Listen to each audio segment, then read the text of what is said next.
प्यारे बच्चों नमस्कार। आप परिचय से जान ही गए होंगे कि बाल राम कथा का अध्याय 4 राम का वन गमन बड़ा ही दुखांत है। सच कहूँ तो इस अध्याय में कई बार कहानी बोलते हुए मैं भी बड़ी भावुक हुई। कोप भवन की घटना ने तो जैसे सारा नजारा ही बदल दिया था। कोप भवन की घटना की जानकारी बाहर किसी को नहीं थी। यद्यपि सभी सारी रात जागे थे। जैसे कैकई अपनी जिद की वजह से, राजा दशरथ उन्हें समझाते हुए, नगरवासी राज्याभिषेक की तैयारी करते हुए। गुरु वशिष्ठ जी की आंखों में भी नींद नहीं थी, क्योंकि आज राम का अभिषेक जो था। महामंत्री सुमंत्र कुछ असहज थे। वह महर्षि वशिष्ठ के पास आए। दोनों ने महाराज के बारे में चर्चा की। पिछली शाम से किसी ने भी महाराज को नहीं देखा था। कुछ लोगों के लिए इसका कारण आयोजन की व्यस्तता थी। महर्षि ने सुमंत्र को राजभवन भेजा। समय तेजी से बीत रहा था। शुभ घड़ी निकट आ रही थी। सारी तैयारियां हो चुकी थी, केवल महाराज का आना शेष था। सुमंत्र तत्काल राजभवन पहुंचे। महामंत्री सुमंत्र जैसे ही अंदर पहुंचे, एक अनजान से डर ने उन्हें घेर लिया। उन्होंने देखा कि महाराज पलंग पर पड़े हैं, बीमार दीनहीन। सुमंत्र का मन भापते हुए कैकेयी ने कहा, दीनहीन का अर्थ है जिसका सब कुछ उजड़ गया हो, और मन भापने का अर्थ है मन की बात जान लेना।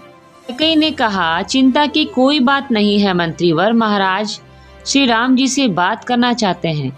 मंत्रीवर बोले, कैसी बात? कैकेयी ने कहा, इस विषय में मैं कुछ नहीं जानती। वह अपनी मन की बात श्री राम को ही बताएंगे। दशरथ ने बड़े ही क्षीण स्वर में राम को बुलाने की आज्ञा महामंत्री सुमंत्र को दी। निवास के बाहर भारी भीड़ थी। चारों तरफ कोलाहल बढ़ गया था। यह संकेत था कि राज्याभिषेक के लिए राम को आमंत्रित करने के लिए सुमंत्र जी जा रहे हैं।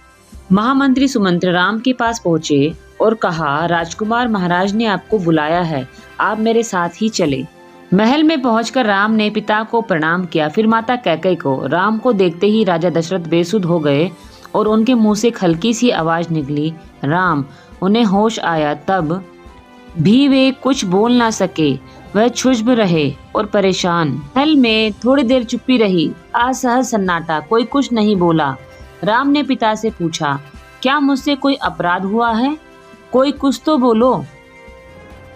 तब माता कैकेयी बोली, महाराज दशरथ ने मुझे एक बार 2 वरदान दिए थे। मैंने कल रात ही वह दोनों वर मांगे, जिससे वे पीछे हट रहे हैं। यह शास्त्र सम्मत नहीं है, रघुकुल की रीत के विरुद्ध है। कैकेयी ने बोलना जारी रखा, यहाँ शास्त्र सम्मत ना होना का अर्थ है शास्त्रों के अनुसार ना होना। मैं चाहती हूँ कि राज्याभिषेक भरत का हो और तुम 14 वर्ष वन में रहो। महाराज यही बात तुमसे नहीं कह पा रहे थे। राम संयत रहे। यहाँ संयत का अर्थ है शांत रहना। राम ने दृढ़ता से कहा, पिता का वचन अवश्य पूरा होगा। भारत को राजगद्दी ही दी जाएगी और मैं आज ही वन चला जाऊंगा। राम की शांत और सदी हुई वाणी सुनकर कैकेयी के चेहरे पे प्रसन्नता छा गई। उसकी मनोकामना पूर्ण हुई। राजा दशरथ चुपचाप सब कुछ देख रहे थे, संपंदनहीन। कैकेयी की ओर देखते हुए उनके मुंह से बस एक शब्द निकला, धिक्कार। कैकेयी के महल से निकलकर राम सीधे अपनी माँ के पास गए। उन्होंने माता कौशल्या को कैकेयी भवन का विवरण दिया और अपना निर्णय सुनाया। राम वन जाएंगे। कौशल्या यह सुनकर सुध खो बैठी। लक्ष्मण अब तक शांत थे, पर क्रोध से भरे हुए थे। राम ने लक्ष्मण को समझाया और उनसे वन जाने की तैयारी के लिए कहा। कौशल्या का मन था कि वह राम को रोक ले, वन ना जाने दे, राजगद्दी छोड़ दे, पर वह अयोध्या में ही रहे। उन्होंने कहा, पुत्र, यह राजाज्ञा अनुचित है, उसे मानने की आवश्यकता नहीं है। राम ने उन्हें नम्रता से समझाया, यह राजाज्ञा नहीं, पिता की आज्ञा है। उनकी आज्ञा का उल्लंघन मेरी शक्ति से परे है। आप मुझे आशीर्वाद दीजिए माँ। लक्ष्मण से राम का संवाद जारी रहा। राम ने वनगमन को भाग्यवश आया उलटफेर कहा। लक्ष्मण इससे सहमत नहीं थे। वे इसे कायरों का जीवन मानते थे। उन्होंने कहा, आप बाहुबल से अयोध्या का राज सिंहासन छीन ले, देखता हूँ कौन विरोध करता है आपका। अधर्म का सिंहासन मुझे नहीं चाहिए, मैं वन ही जाऊंगा। मेरे लिए तो जैसा राज सिंहासन है वैसा ही वन है। कौशल्या ने स्वयं को संभाला, उठी और राम को गले लगाया। वे राम के साथ वन जाना चाहती थी। राम ने मना कर दिया और कहा कि वृद्ध पिता को आपके सहारे की अधिक आवश्यकता है। कौशल्या ने राम को विदा कहते हुए कहा, दसों दिशाओं तुम्हारे लिए मंगलकारी हो। मैं तुम्हारे लौटने का इंतजार करूंगी और तुम्हारे लौटने तक जीवित रहूंगी। कौशल्या भवन से निकलकर राम सीता के पास गए, सारा हाल बताया, विदा मांगी। माता पिता की आयु का उल्लेख किया, उनकी सेवा करने का आग्रह किया और कहा, प्रिय तुम निराश मत होना, 14 वर्ष के बाद हम फिर मिलेंगे। सीता व्याकुल हो गई, क्रोधित भी हुई, निर्णय पर प्रतिवाद किया। राम नहीं चाहते थे कि सीता जंगल जाए। सीता ने कहा, मेरे पिता का आदेश है कि मैं छाया की तरह हमेशा आपके साथ रहूं। अंततः राम को उसकी बात माननी पड़ी। तभी लक्ष्मण वहीं आ गए, वह भी उनके साथ जाने को तैयार थे। राम ने उन्हें इस कार्य के लिए स्वीकृति दी और शीघ्र ही तैयारी करने को कहा। नहीं चाहते थे कि सीता वन जाए, अयोध्या में ही रहे, वह ऐसा चाहते थे। वे इनकी अनुमति दे चुके थे, फिर भी उन्होंने एक और प्रयास किया। सीते, वन का जीवन बहुत कठिन है, न रहने का ठीक स्थान, न भोजन का ठिकाना, कठिनाइयाँ ही कठिनाइयाँ, हर कदम पर कठिनाइयाँ। तुम महलों में पली हो, ऐसा जीवन कैसे जी सकोगी? सीता ने उत्तर नहीं दिया, मुस्कुरा दी। उन्हें पता था कि राम अपने दिए वचन से पलट नहीं सकते। राम वन जा रहे हैं, यह समाचार पूरे नगर में फैल चुका था। नगरवासी दशरथ और कैकेयी को धिक्कार कर रहे थे। कुछ देर तक तो वहाँ उत्सव की तैयारी थी, लेकिन अब वहाँ उदासी ने घर कर लिया था।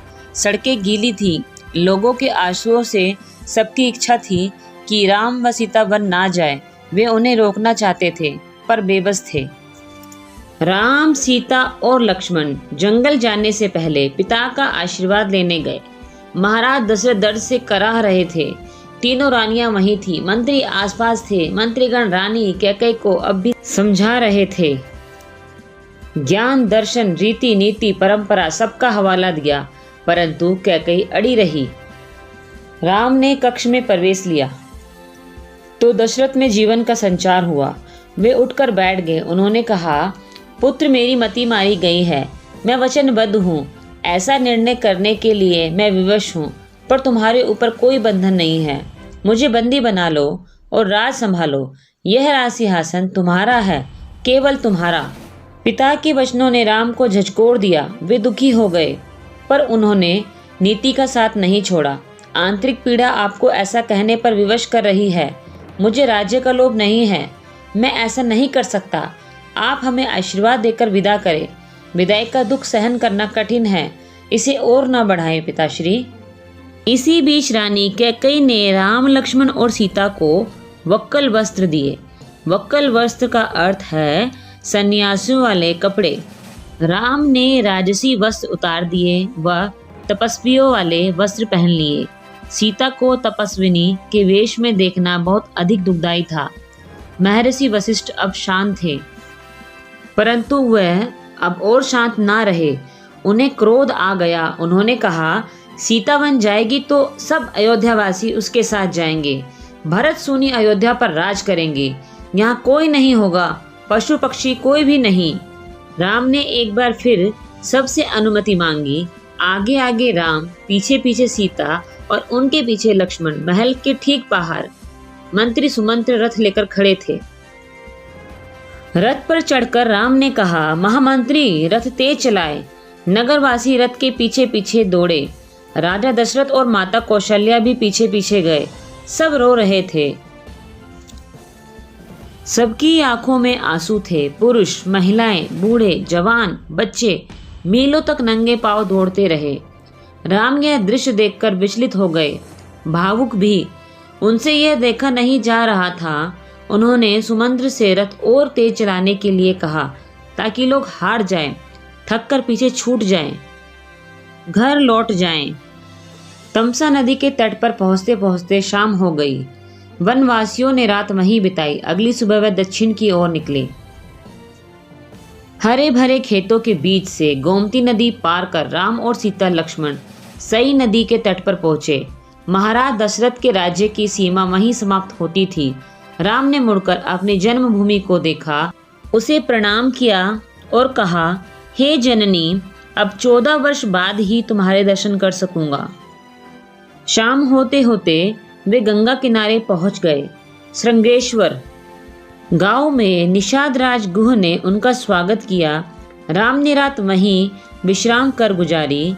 गुहराज के अतिथि के रूप में वन क्षेत्र आ गया था।